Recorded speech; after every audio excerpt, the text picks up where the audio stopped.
Hello, this is Yuri. Thank you so much for coming to watch my video today. When I was first diagnosed with stage 4 breast cancer, I was told that I had micrometastasis in my liver. However, during the examination in April 2025, the tumor visible on the CT scan had grown larger. Because of that, I had to finish the treatments, Verzenio and Faslodex, which I had been continuing until then. In the middle of all of that, I started a new treatment, Lynparza and Xgeva, also known as denosumab or Ranmark in Japan.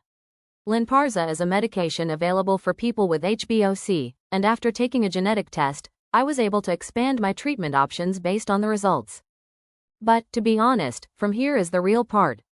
In my case, the side effects of Lynparza, especially anemia, have been a huge challenge. Truly, they have. Even so, being able to continue treatment, and still having options left. I'm genuinely grateful for that. So, I hope I can keep sharing, little by little, how I feel at each stage, my treatments, and the ups and downs of my physical condition through these videos. April 2025, I started taking Lynparza at the full dosage of 600 mg per day. Normally, I go to the hospital once a month. But because Lynparza was a new medication for me, I had to visit every 2 weeks in April to get blood tests. And the results were, no problems.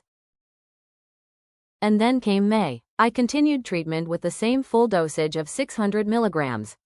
From this point, I returned to my usual schedule of 1 hospital visit per month. This month as well, the results were all clear. It was the moment when I felt, maybe I can keep going like this.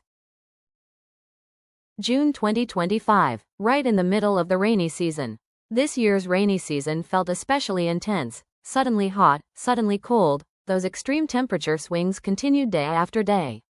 I was constantly affected by the changes in air pressure. I've never been good with the rainy season. Ever since I was a child, my autonomic nervous system has been a bit sensitive, so I found myself thinking, here we go again. I'm being tossed around by the rain season this year too. Around that time, I started getting short of breath just from walking up the stairs at home. I remember thinking, this feels a bit rough, but I didn't think too deeply about it. Maybe it was just age, or maybe the rainy season.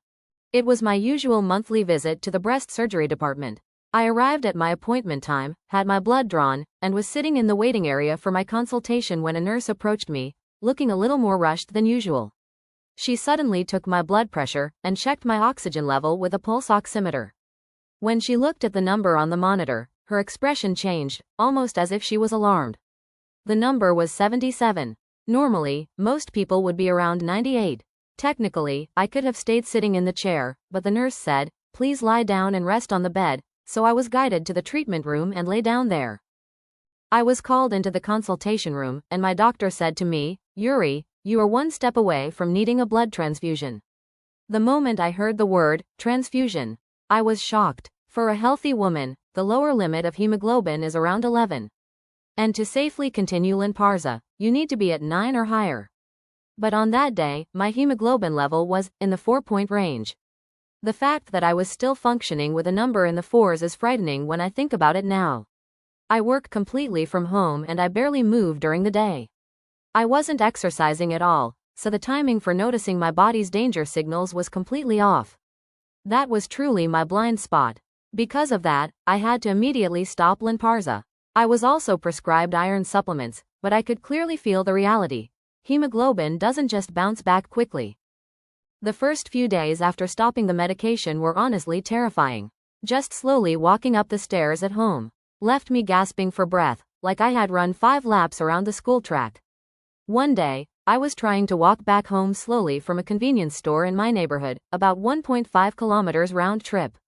When I was about 2/3 of the way home, my body suddenly just stopped moving. I couldn't breathe, I couldn't stay standing, and I lowered myself onto a block by the side of the road and waited there, completely still, until my breathing settled down. The fear I felt in that moment is something I will never forget.